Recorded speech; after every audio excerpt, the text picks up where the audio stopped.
business advisor and business entrepreneur. Her spouse is George. She's got nieces and nephews. She loves animals. Her hobbies are reading books and going to movies. Activities of interest is Claridge accountants, business advisors, traveling, learning new things. Her city of residence is Pasadena for 4 years. Her burning desire is continue living long and prosperous. Something no one knows about her. If I tell you, it won't be a secret anymore, right? That's funny. All right. Her key to success is modeling excellence. Alrighty, take it away. Okay, thank you. Good morning, everybody. Good morning. So after the TED Talks last week, I started thinking like, we have to start growing in our commitment and charity. So I'm gonna talk to you about what I do the best and the most, which is accounting for nonprofits. This is a very unique way to do accounting. However, it's a way to every new or small business how to embrace the way to do accounting as a non-profit, because you have limited resources to make it stretch and make it do a lot for whatever cause you are working for. So one of the things that non-profits do is looking for funding, and what we small owners or small business do is trying to get funds, however small, to start thriving in our business. And in order to do that, we have to be able to control our finances, and the best way to control our finances is through budgeting. Budgeting is a very, very specific way that we can make our money go better and go use it in the way that we have to use it, and also saving for contingencies. So what a nonprofit do, first of all, is to see how much money they can bring and how much money they have to expend. So we program a budget and see, okay, we're going to receive from grant A or from founder B, and etc. So we see all the amount that we're receiving, how much of the funding is restricted, and how much expenses we're going to have. So we after we assess what we have, then we see what is the need and how we can fulfill it, or if we have to do some cuttings. Also, because we receive money from foundations and corporations, it is important that we keep all the supported documentation to every expense.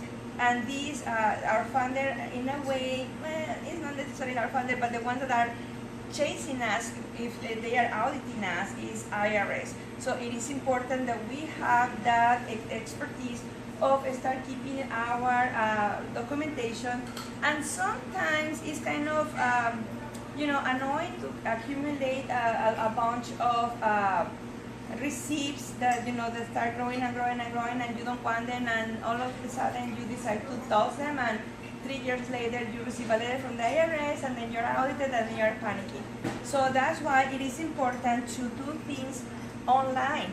So now there are QuickBooks is offering applications where you send all your receipts per month, and they scan them for you, and then you have it in different versions. You can save it in your computer, in the cloud, and you can ask Chris to put something over there like where you have them, and you don't have to have the paperwork anymore.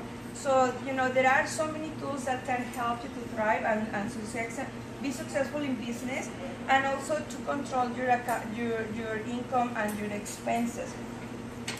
So another thing that is very important on the in nonprofits is to see that you are not overexpending. Sometimes you feel that, okay, I have $100,000 and I think that I'm gonna be able to spend $100,000 in 3 months. That is very easily to do. However, once again, you have to be able and conscious of follow your budget. And when you follow your budget, as Kay was emphasizing today, you can you're gonna be able to have savings, to have to provide for yourself, to provide for your business, and also moving forward and be more successful. We help our clients to do business planning, not as extensive as Tracy does.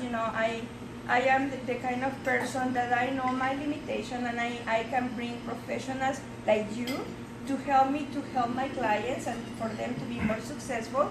But I can guide them.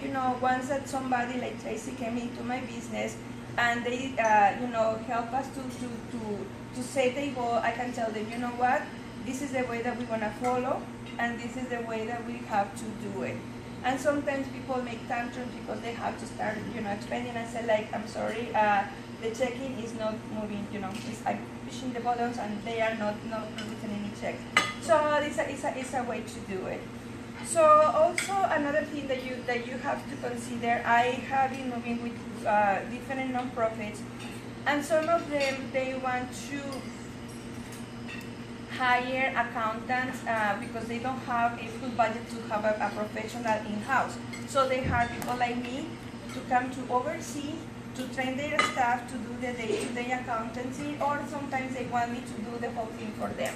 So when I have to overview what they are doing, sometimes I have the unpleasant situation of seeing people that is misusing funds, meaning that they are paying bills for their homes and introducing like a payment of California's Other Edison, for example, and they put the utility bill in the check. So you have to be able to do that. And sometimes when they are small non-profits, they don't have the money to have an auditor. So it's good to have people coming outside from your regular accountant and see what they are doing and see if if the money is applied correctly, if you are really spending as you have to spend.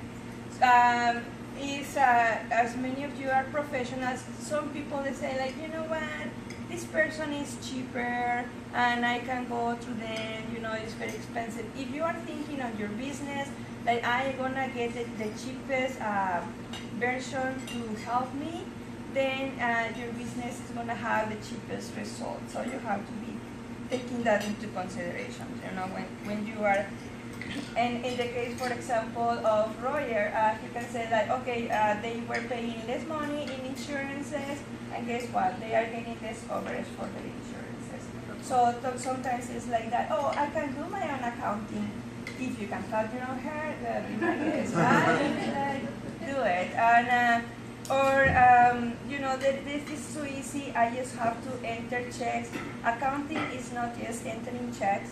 It's not just entering deposits. You have to balance your books, see what it is there, and sometimes after you provide the information, when you review with your accountant what you have on your income and expenses, then you remind, hey, I forgot this expense, I forgot this income, and then I have to include it over there. So in a way you have a better sense of what you are having. Why it is important to check your bank statements every month, because unfortunately we live in a very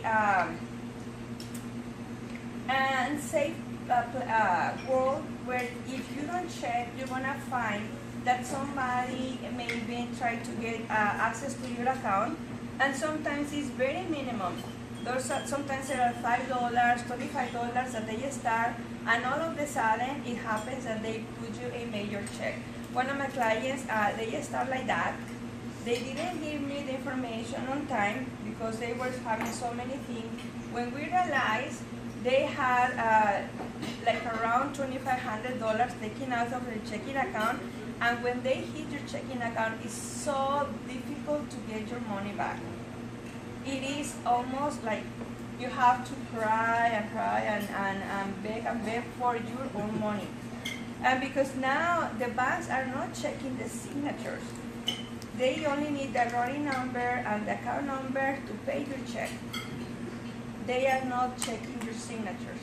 They do that randomly, and if they take like a percentage of 5% of your check, your submitted check, that means that you're in a high risk to be, to be defrauded on the money that is taken out of your account, of your bank. So it is important, even if you're not doing your bank reconciliation, to check all your statements, to check your credit card statements and see if something doesn't, sounds like right, and you can research, call your bank or check your receipts, and then you're gonna be more comfortable. So, and like that, for example, sometimes, and many of you have seen that, I have my personal credit card that I use in every place because I don't want to have my small credit card everywhere. If somebody steals money from me, it's going to be only 500. It's the one that I use everywhere.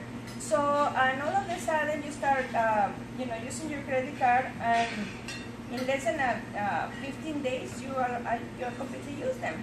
And then it's like, wow, what happened? And my business is up. So, I am trying to avoid what happened by controlling and helping you control your finances and be much more successful in your business. And that is something that we can do for you. Thank you. Thank you. Testimonial, sure, we'll take those. So remember when Marilu said, sometimes when we look at our thing, that she's given it to the client, and the client says, oh yeah, I forgot about this and this and this. She was talking to me. I did a lot of that to Marilu, and she was very patient with me, and she got everything all up to date and everything refreshed with each correction that I made. So thank you for that. Thank you. Any more questions or testimonials for Marilu? Thank you, Marilu.